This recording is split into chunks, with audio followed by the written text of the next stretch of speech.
Anyone has any final comments?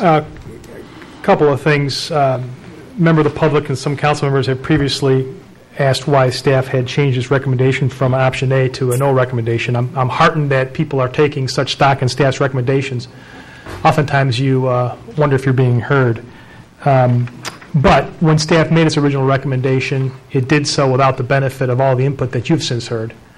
And likewise, we've heard significant input, both pro and con, of a partial abatement. I think comments, particularly those such as what we heard from Mr. Kern, are apt.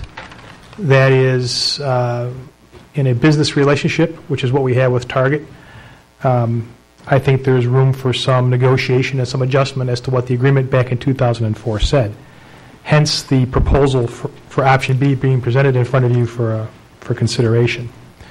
Also, in addition to that, if you recall, and this was mentioned at your last meeting, later on in the agenda, after this item was discussed, you did in fact approve an intergovernmental agreement that on a going forward basis would have, in the future, would grant some relief from the abatement process should a company's employment levels drop below an agreed to number.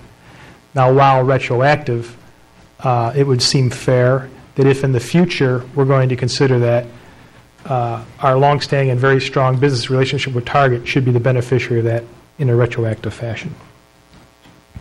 Be that as it may, it sounds from the comments that there is not support for anything other than option A, and I certainly respect the council's decision on that.